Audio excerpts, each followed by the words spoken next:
Tanzania के उत्तर में एक शानदार घाटी को खूबसूरत बनाते हैं ऊंचे पहाड़, जिसकी दीवारें सदियों पहले पृथ्वी की सतह के खिसकने से बनी थीं।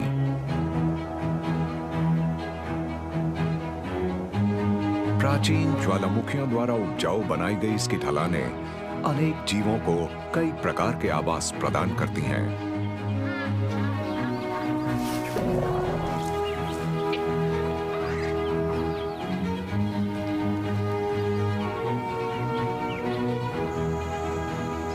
और ये है इसका मुख्य आकर्षण, जो सूखे के दौरान भी पानी से भरा रहता है। ये है lake मन्यारा national park.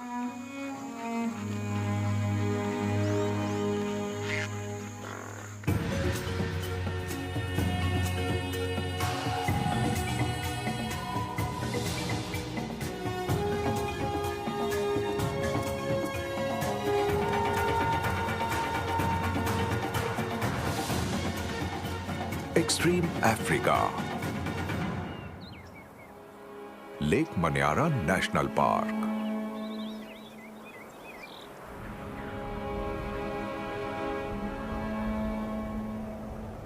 East Africa की धरती एक जियोलॉजिकल फिनोमिनन यानी भूवैज्ञानिक घटना से बनी है, और ऐसी जगह दुनिया में और कहीं नहीं है। 3 करोड़ साल पहले पृथ्वी के क्रस्ट के नीचे पिघली हुई चट्टान के ऊपर उठने से ग्रह की सतह खिसकनी शुरू हुई, जिससे कॉन्टिनेंटल अफ्रीका कई हिस्सों में बंट गया। कई सदियों तक टेक्टोनिक प्लेट्स के स्प्लिट होने से 2 फॉल्ट जोन्स पर चट्टानों में दरार आई और जमीन 2 हिस्सों में बंट गई, जिससे ऊंचे पहाड़ और गहरी घाटियां बनी, जो लगभग 6000 किलोमीटर तक फैली हैं। इसे ग्रेट रिफ्ट वैली कहते हैं, और ये भूवैज्ञानिक निशान इतना बड़ा है कि अंतरिक्ष से भी देखा जा सकता है। कभी फॉल्ट जोन्स के किनारों पर मौजूद ज्वालामुखियों से पिघला हुआ लावा निकलकर इस रिफ्ट के सरफेस पर आता था, और ये रिफ्ट अब भी सक्रिय है। जहां भी ज्वालामुखी फटते हैं, उनके कॉस्टिक वातावरण में सिर्फ सबसे ज्यादा विशेष प्रजातियां ही जीवित रह पाती हैं।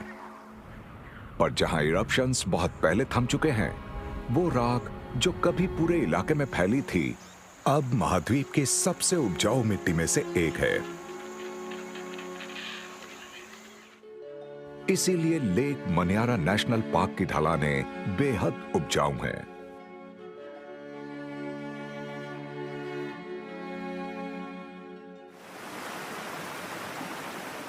रिफ्ट माउंटेन्स में पानी इकट्ठा होता है और फिर बहकर घाटी में जाता है।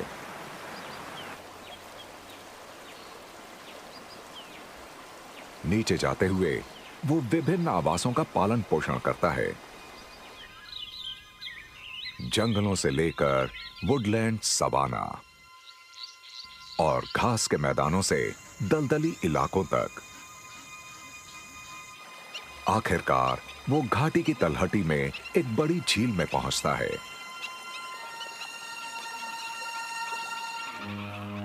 ये झील बहुत सारी प्रजातियों के लिए एक स्वर्ग है, जो लंबे समय तक बारिश ना होने पर इसी झील पर निर्भर करती हैं।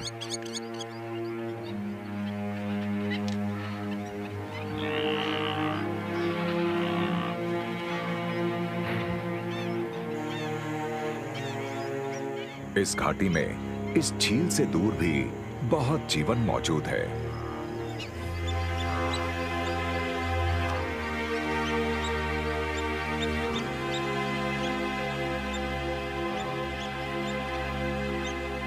यहाँ की उपजाऊ मिट्टी से पैदा हुए यहाँ के विभिन्न वातावरण प्राचीन ज्वालामुखीय गतिविधि की जीवित विरासत हैं।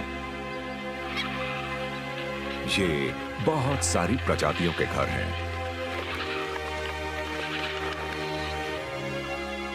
कुछ प्रजातियां कुछ खास जगहों पर रहने के लिए ढली हैं, जबकि कुछ दूसरी किसी भी मौके का फायदा उठाना जानती हैं। उनके लिए पार्क की विविधता का मतलब हर रोज पेट भर खाना होता है।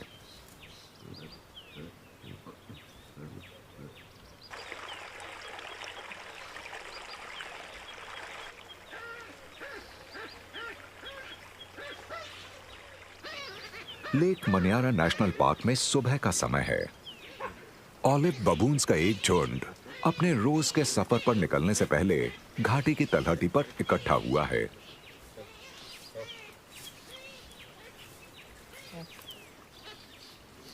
ये ऊंची चट्टानों की सुरक्षा में अपनी रात बिताते हैं और दिन के समय घाटी में नीचे रसीले घास के मैदानों पर पहुंच जाते हैं।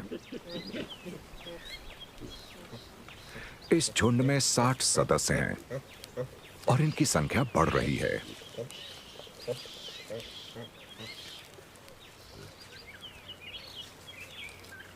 इस बच्ची का गुलाबी चेहरा बता रहा है कि ये अभी 4 महीने की भी नहीं है।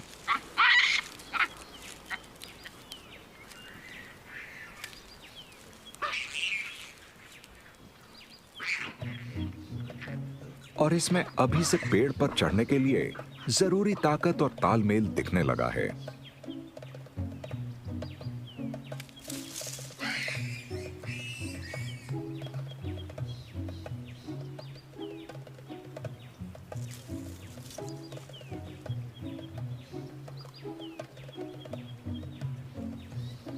इसके लिए और इसके बड़े कजिन्स के लिए जीवन सरल है। जिस वक्त ये खेल रहे हैं, इनके सीनियर्स अपने पसंदीदा काम में मग्न हैं, ग्रूमिंग।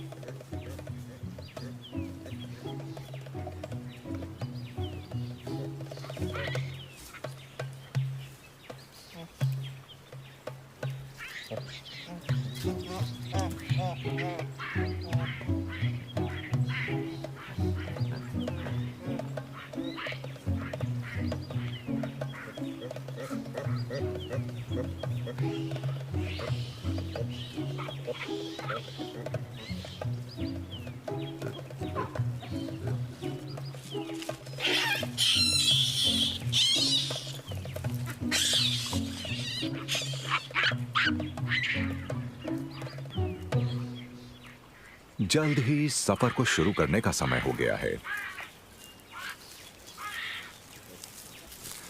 बच्चे कम से कम 6 हफ्तों तक अपनी मां के पेट से चिपके रहते हैं।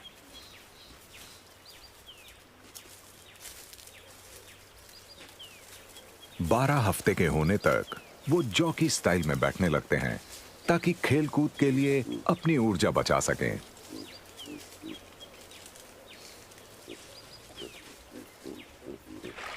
क्यों ना चलते चलते थोड़ा पानी ही पी लिया जाए।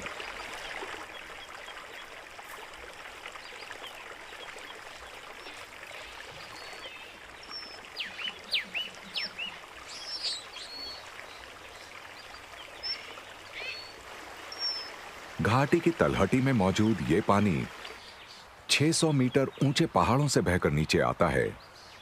अब जब सूखे का दौर अपने चरम पर है, पार्क में जीवन के लिए ये पानी बहुत अहम है। अगर ये पानी नहीं होता तो बहुत से जीव जीवित ना होते। कुछ जगहों पर यह धाराओं के रूप में बहता है और कुछ जगहों पर यह जमीन के अंदर जाकर ग्राउंड वाटर बन जाता है, जिसका फायदा गहरी जड़ों वाले पेड़ उठाते हैं। आखिरकार ये लेक मन्यारा में पहुंच जाता है।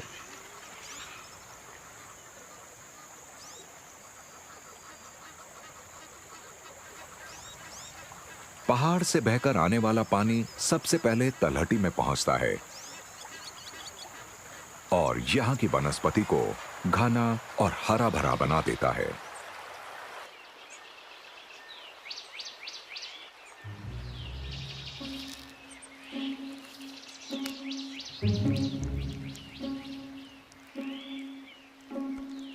इस ब्लू मंकी के लिए यह जंगल एक स्थायी घर है।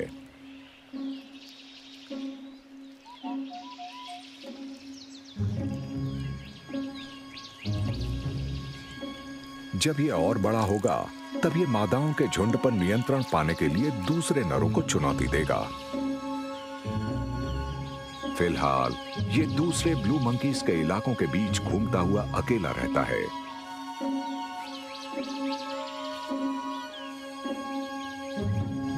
मन्यारा की घनी वनस्पति इसके लिए और इसके जैसे दूसरे जानवरों के लिए बहुत अहमियत रखती है। ब्लू मंकीज पाक की ट्रॉपिकल धूप को ज्यादा देर नहीं झेल पाते हैं।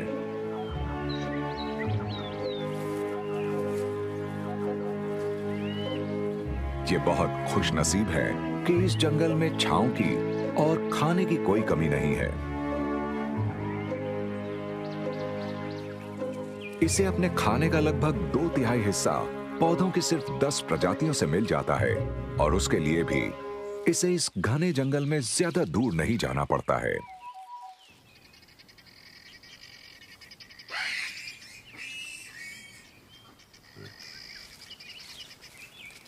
बबून्स के लिए चीजें बहुत अलग होती हैं।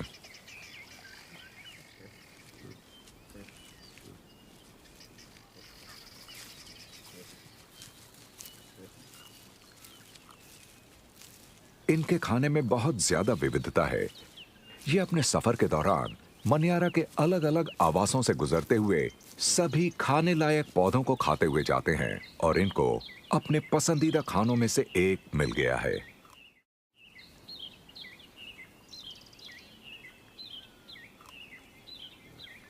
बिल्कुल सही नाम वाले सॉसेज ट्री के फल बहुत बड़े होते हैं।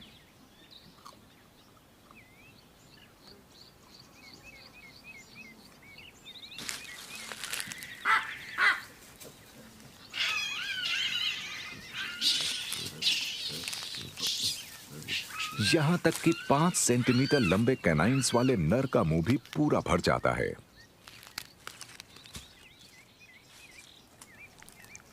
ये रेजर की धार जैसे दांत ताकत के लिए लड़ी जाने वाली लड़ाइयों में और खुद को शिकारियों से बचाने में एक अहम भूमिका निभाते हैं,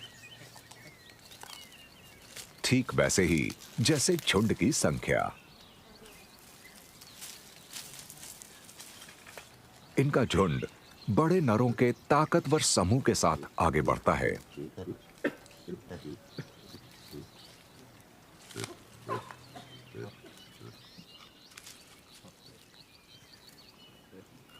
ये अपने बच्चों की रक्षा करने के लिए साथ साथ रहते हैं।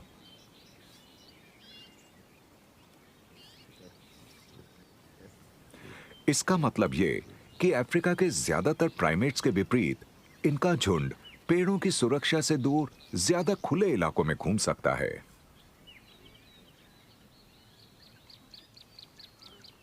पर बबून्स को हर वक्त सतर्क रहना पड़ता है। यहां आसपास तेंदुए मौजूद हैं।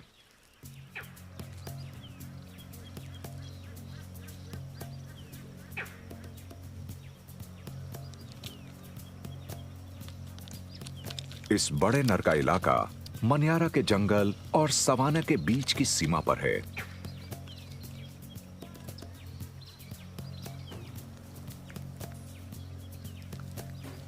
ये लगभग अपना पूरा जीवन अकेला ही गुजारता है।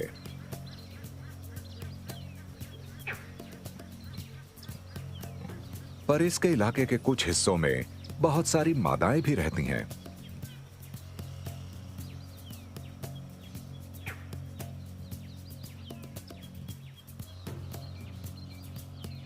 ये अपने वेंटेज पॉइंट से संभावित प्रजनन साथियों और प्रतिद्वंद्वियों को अपनी पोजीशन के बारे में बताता रहता है।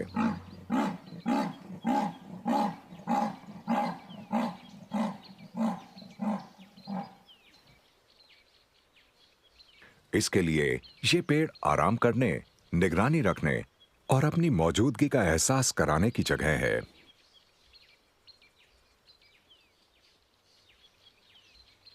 पर पार्क के बहुत से दूसरे जीवों के लिए इस उपजाऊ मिट्टी में उगने वाले पेड़ों की अहमियत बहुत सीधी सादी सी है।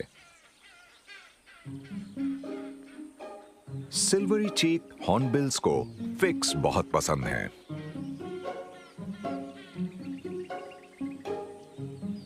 ये नर और मादा की जोड़ी खाने की तलाश में पेड़ों के ऊपर भटकती है।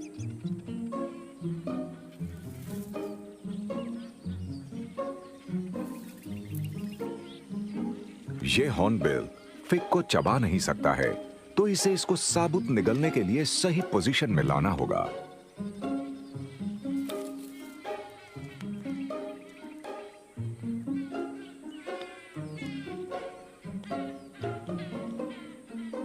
पर यह करना इतना आसान भी नहीं होता है। लेकिन यहां पर खाने के लिए सिर्फ पिग्स ही नहीं है। बहुत से दूसरे पक्षियों की तरह हॉर्नबिल्स कीड़े खा लेते हैं और लेक मनियारा नेशनल पार्क में कीड़ों की कोई कमी नहीं है।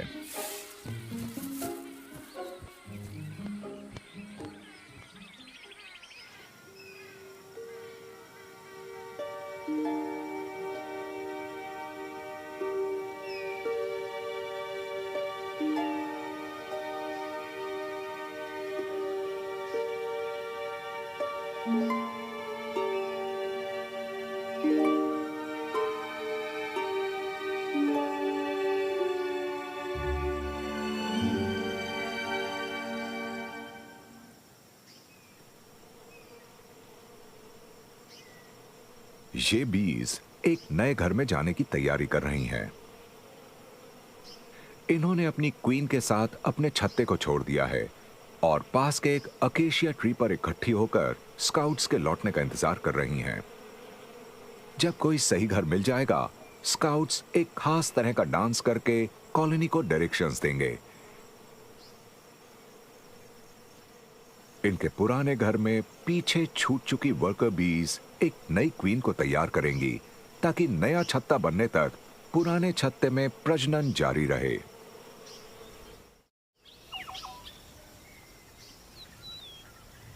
इस तरह के अकेशिया के पेड़ तलहटी के जंगलों और घाटी के तलहटी के घास के मैदानों के बीच सवाना वुडलैंड्स में बहुत अधिक संख्या में पाए जाते हैं। यहां लेक से दूर सतह पर मौजूद पानी बहुत कम है, खास तौर पर अब जब हर तरफ सूखा है। पर अकेशिया की गहरी जड़ें ग्राउंड वाटर तक पहुंच जाती हैं। ये पेड़ पार्क के एक और प्राइमेट को बहुत पसंद है।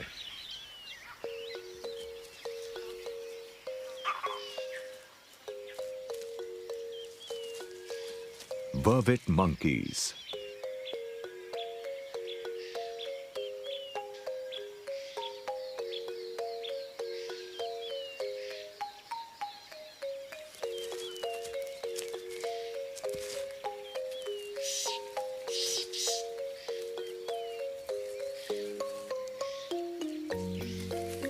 इन युवा बंदरों ने इस पेड़ के नुकीले कांटों से बचकर निकलना सीख लिया है।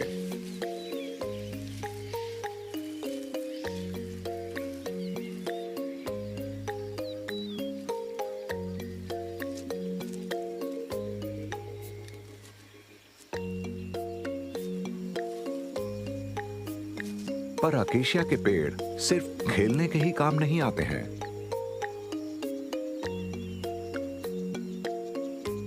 ये सूखे के दौरान नए पत्ते और फूल पैदा करते हैं जिनको मंकीज खाते हैं।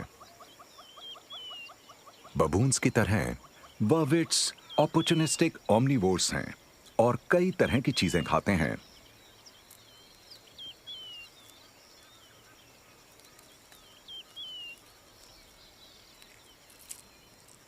कमाल की बात यह है कि इनके खाने में पेड़ का वो हिस्सा भी शामिल है जो दिखने में सबसे कम स्वादिष्ट लगता है, इसके कांटे।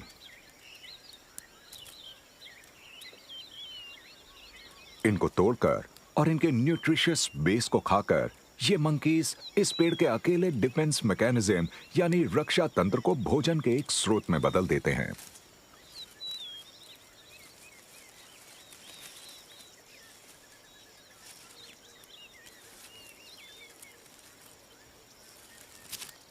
झुंड का सबसे छोटा बच्चा 3 महीने का होने तक आराम और सुरक्षा के लिए पूरी तरह से अपनी मां पर निर्भर करेगा।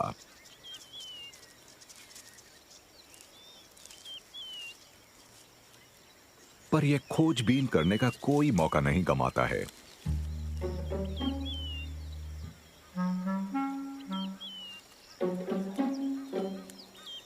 छह महीने का होने तक यह काफी हद तक आत्मनिर्भर हो जाएगा।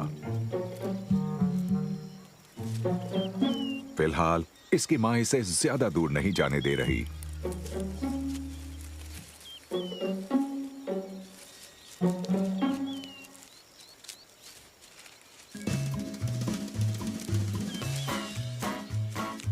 इसके बड़े कजिन्स खुले मैदान में खेल खेल में लड़ रहे हैं।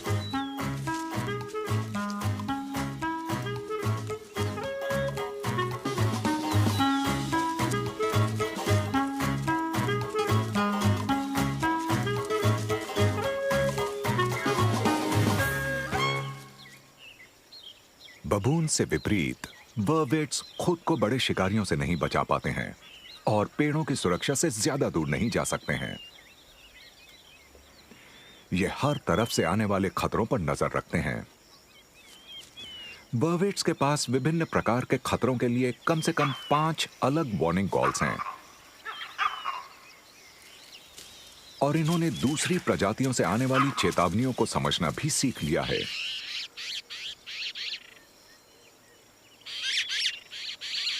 एक सुपर्ब स्टारलिंग अपने साथियों को जमीन से और आसमान से आने वाले शिकारियों के बारे में बताने के लिए अलग अलग आवाजें निकालती है। ये मंकीज उन आवाजों का मतलब समझते हैं तो ये भी सतर्क हो जाते हैं।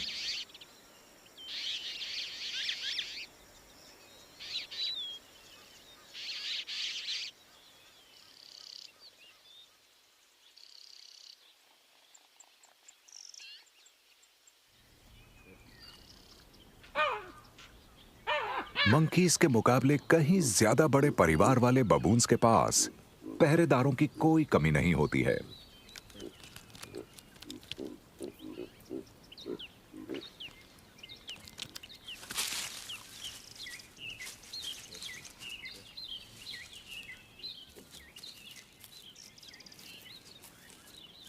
सवाना के अंदर पहुंचने पर इस झुंड का आधे से ज्यादा सफर तय हो चुका है।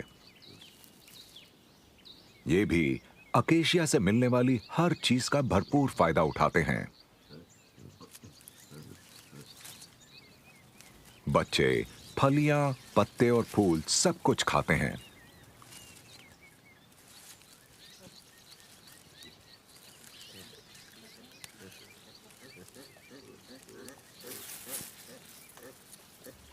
अपने अपोजेबल थम्स की वजह से ये अपने खाने को बहुत अच्छी तरह पकड़ पाते हैं, पर फिर भी कुछ फलियां नीचे गिर जाती हैं।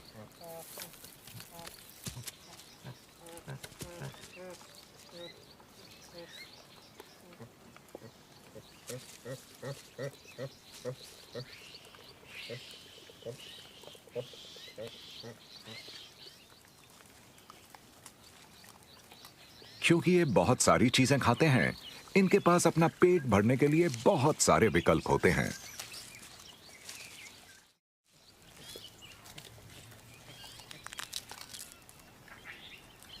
जड़ें खाना और नमी दोनों देती हैं।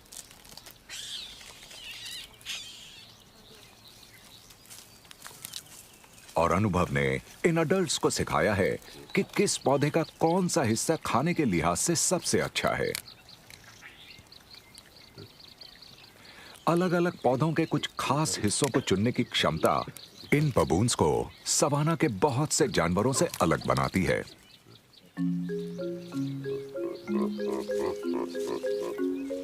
जब तक झुंड खा रहा है, तब तक दोपहर का एक ग्रूमिंग सेशन तो हो ही सकता है।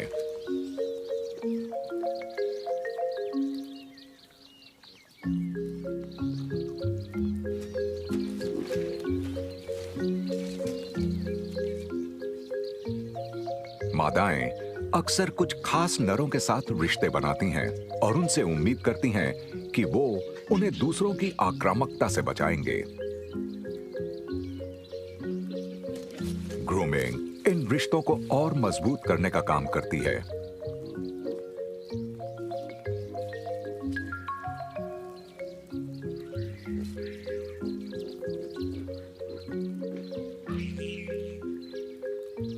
पर इनकी ग्रूमिंग इस छोटी पिग फेस्ड बेबी को बोर कर रही है।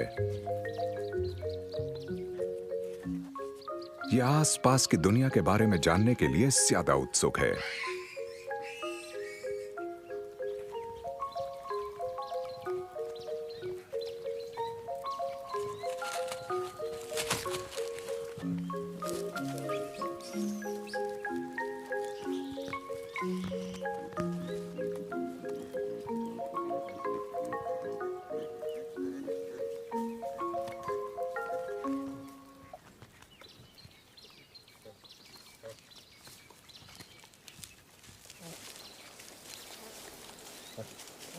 आखिरकार ये झुंड अपने सफर के आखिरी चरण के लिए निकल पड़ा है।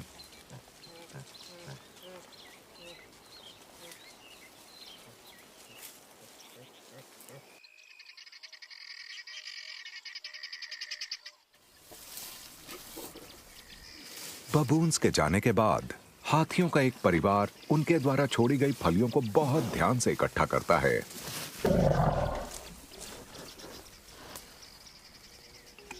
साल के इस सूखे समय में मनियारा के हाथी ज्यादा से ज्यादा संसाधनों तक पहुंचने के लिए छोटे समूहों में बंट जाते हैं। दूध पिलाती मांओं पर पर्याप्त पोषण जुटाने का विशेष दबाव रहता है।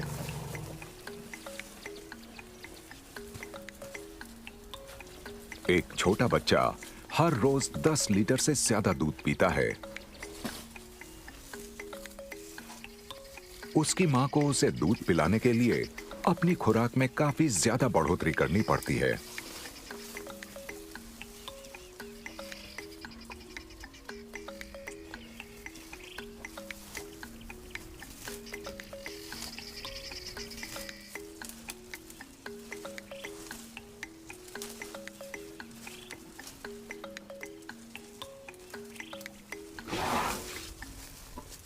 बबून्स की तरह हाथी भी कई अलग अलग चीजें खाते हैं, तो इस युवा मां को जो भी मिलेगा उसे खा लेगी।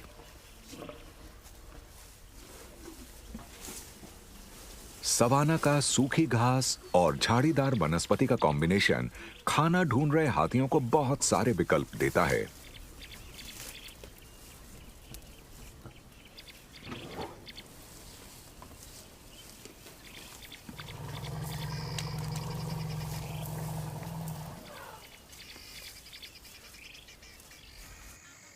पर पार्क में चरने वाले जानवरों के लिए लेक के इर्द गिर्द के मैदानों में ज्यादा अच्छा खाना मिलता है। यहां पर कई महीनों तक बारिश ना होने के बावजूद कुछ बड़े हिस्से हरे भरे रहते हैं।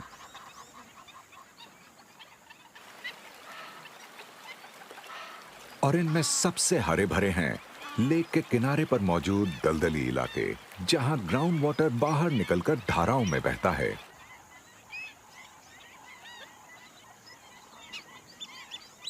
और इसी वजह से यहां के पौधे और जल्दी बढ़ते हैं। सूखे के महीनों में भैंसों को उनके खाने का 60% हिस्सा इसी इलाके से मिलता है। इस समूह के बूढ़े बुल्स को उनके झुंडों से निकाल दिया गया है, क्योंकि वो जवान नरों से प्रभुत्व के लिए मुकाबला नहीं कर पाए थे। अब ये इस दलदली इलाके में भटकते हैं और झुंड से निकाले गए ये नर एक दूसरे के साथी हैं और इन सब का साथ देती हैं कुछ कैटल ईग्रेट्स। ये पक्षी भैंसों की मौजूदगी का भरपूर फायदा उठाते हैं।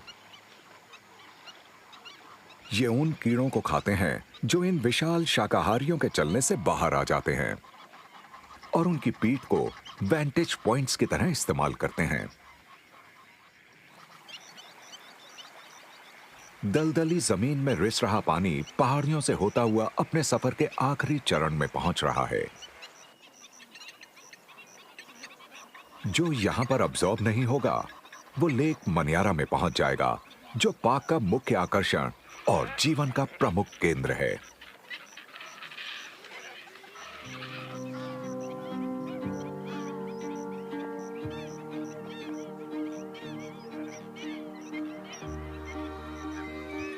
इस पार्क में पाई जाने वाले पक्षियों की लगभग 400 प्रजातियों में से अधिकांश प्रजातियां यहीं पर रहती हैं।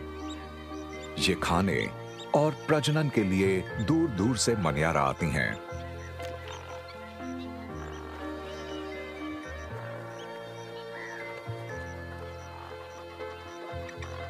लेक पर बहुत बड़ी वाटर बर्ड्स का आना जाना लगा रहता है, पर इनमें 2 प्रजातियां प्रमुख हैं।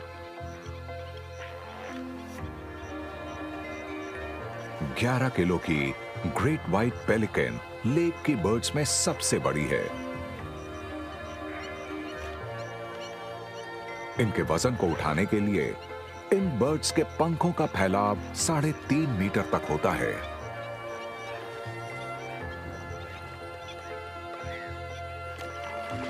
इनके दिन का एक चौथाई हिस्सा खाना ढूंढने में और मछलियों को अपने पाउचेज में भरने में बीतता है। ये बर्ड्स मिलजुल कर काम करने के लिए मशहूर हैं। ये मछलियों को कम गहरे पानी में ले जाती हैं ताकि उन्हें पकड़ने में आसानी हो।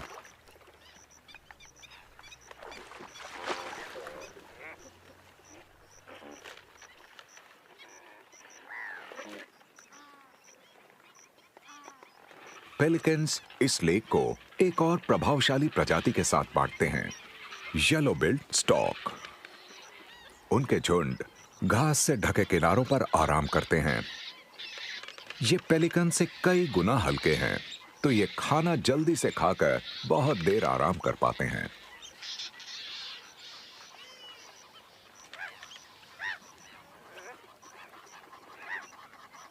कम गहरे पानी में चलते हुए स्टॉक्स लेक बेड को हिलाते हैं, जिससे शिकार हिलने डुलने लगता है।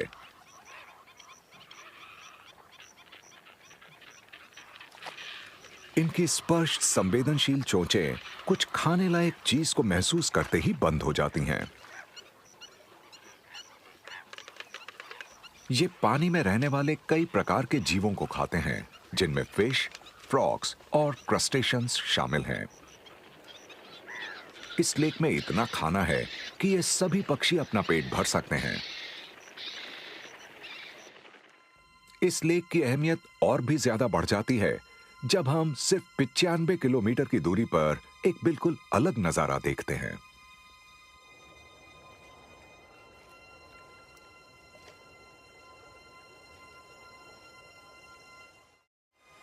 Lake Natron.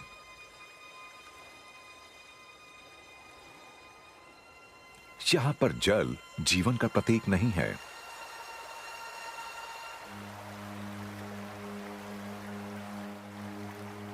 लेक मनियारा की तरह नेट्रॉन में पानी आसपास के ऊंचे इलाकों से बहता है।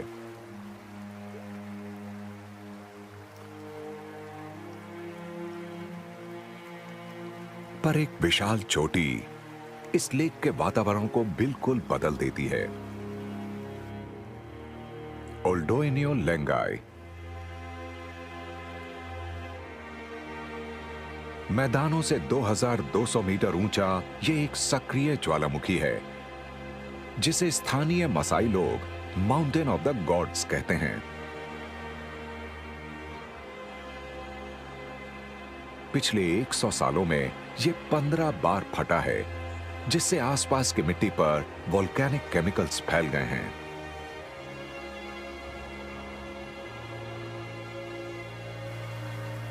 यहां जमीन के ऊपर और नीचे बह रहा पानी इन केमिकल्स को लेक में ले जाता है। बहुत ज्यादा इवेपोरेशन की वजह से इतना ज्यादा सॉल्ट पीछे छूट जाता है कि लेक का पानी मांस को गला देता है।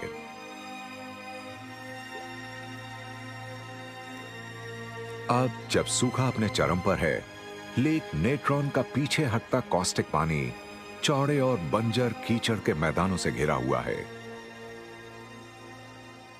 इस कठोर और बेरहम जगह पर बहुत कम जीव रह सकते हैं, जैसे ये शानदार अपवाद।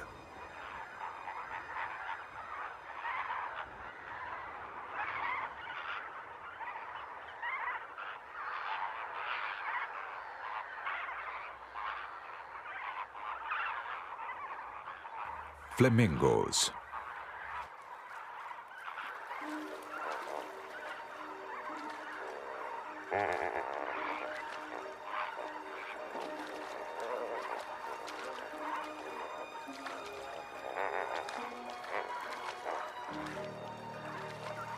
ईस्ट अफ्रीका में फ्लेमिंगोज की तादाद 15 लाख से 25 लाख के बीच है, और इनमें से ज्यादातर लेक नेट्रॉन के मड आइलैंड्स पर हैच होते हैं। जमीन के शिकारी इस खतरनाक पानी को पार करके फ्लेमिंगोज के नेस्ट तक नहीं पहुंच पाते हैं, पर इन शानदार पक्षियों ने खुद को यहां के हिसाब से ढाल लिया है। इनको बचाने के लिए इनकी पैरों की बाहरी परत बहुत मजबूत होती है।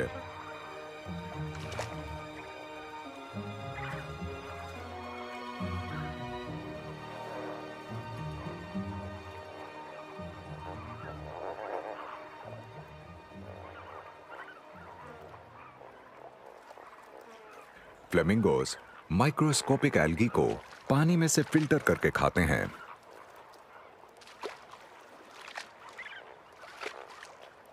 ये अपनी चोंचों के अपसाइड डाउन कर्व से लगभग 1 मीटर की ऊंचाई से नीचे झुककर अपने मुंह को बहुत अच्छे से भर पाते हैं।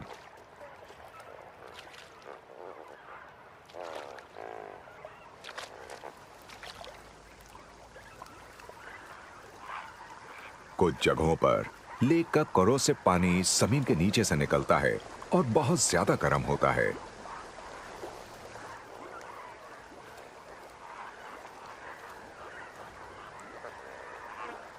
और फ्लेमिंगोस को उस गर्मी को झेलने के लिए अपने पैर बार बार उठाने पड़ते हैं।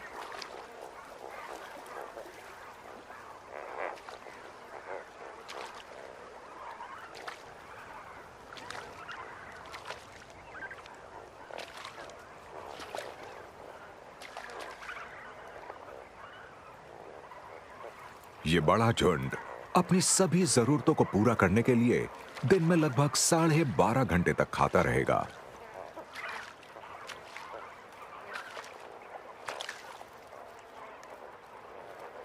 पर फ्लेमिंगोज यहां पर रहने वाले अकेले स्पेशलिस्ट्स नहीं हैं। लेक तक पहुंचने वाली धाराओं में एल्केलाइन टिलापिया का एक झुंड अपना घर बनाता है।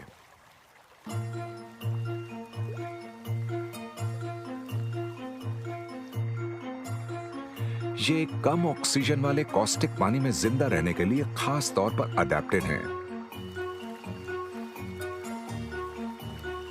फ्लेमिंगोस की तरह ये भी मुख्य तौर पर लेक के एल्गी को खाती हैं, जिन्हें ये पत्थरों की सतहों से हासिल करती हैं।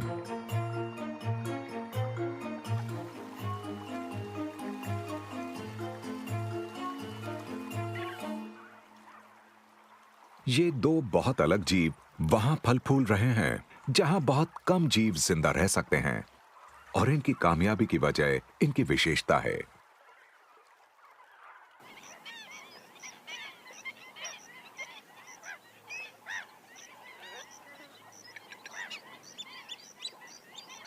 नेट्रॉन से कुछ दूर दक्षिण में बेहद खूबसूरत और उपयोगी लेक मनियारा है, पर बबून्स इस पर कोई ध्यान नहीं दे रहे।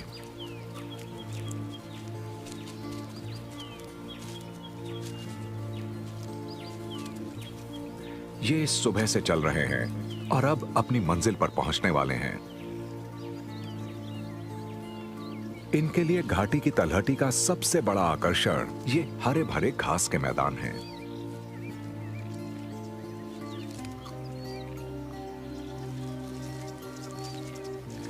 भले ही ये बहुत कुछ खाते हैं, फिर भी इनकी डाइट का आधे से ज्यादा हिस्सा घास है।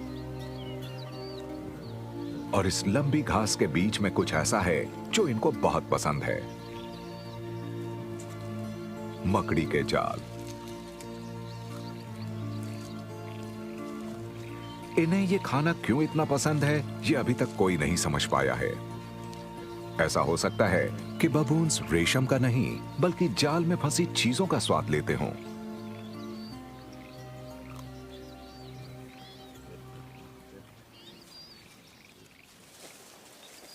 जब ये खाने के लिए रुकते हैं, इन्हें कुछ दूसरे काम करने का समय भी मिल जाता है, और बेशक उनमें ग्रूमिंग शामिल है। पर यहां हर जगह शांति नहीं है। आक्रामकता नरों में रैंक को मजबूत करने में मददगार साबित होती है। बबून्स के समाज में ताकतवर की मर्जी चलती है।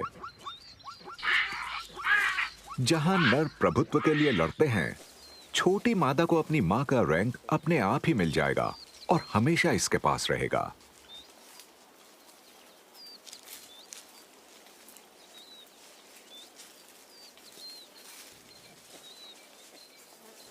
हमेशा की तरह ये झुंड शिकारियों पर नजर रखता है और जल्दी ही दूसरे भी इसका फायदा उठाना चाहते हैं।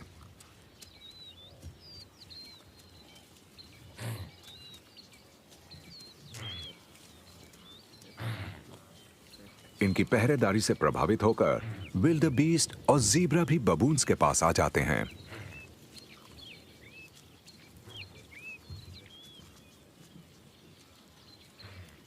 प्राइमेट्स अच्छी तरह से जानते हैं कि घास से उन्हें जो चाहिए वो कैसे मिलेगा।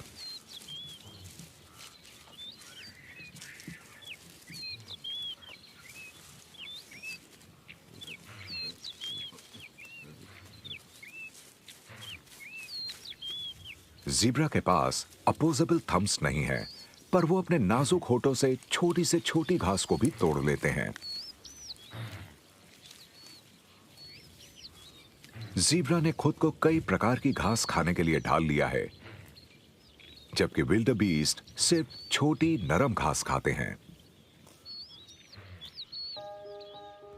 ये दोनों चरने वाले जानवर बबून्स के साथ का ज्यादा से ज्यादा फायदा उठाते हैं। रात होने पर झुंड को यहां पर खतरा होगा, तो एक बार पेट भर जाने के बाद ये घाटी की सुरक्षित पहाड़ियों की तरफ का अपना वापसी का सफर शुरू कर देते हैं।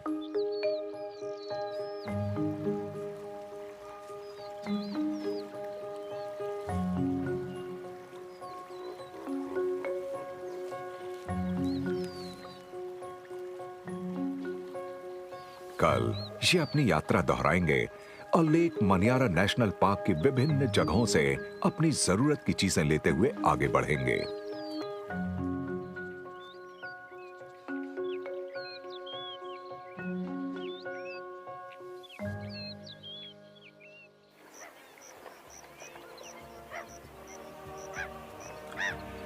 लेक मनियारा की हरी भरी घाटी अतीत में हुई उथल पुथल की जीती जागती निशानी है।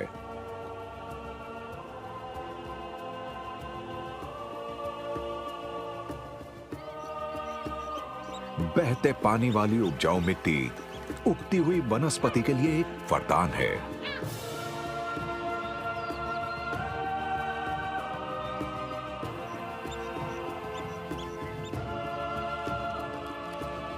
यहां रहने वाले अनेक जीवों को खाने और आश्रय की कोई कमी नहीं होती है।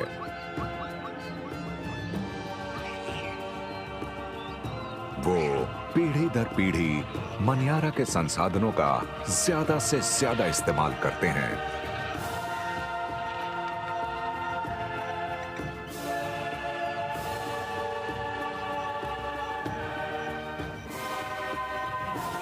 इस घाटी के पहाड़ों, मैदानों और झील को यहां के जीवों का स्वर्ग कहना गलत नहीं होगा।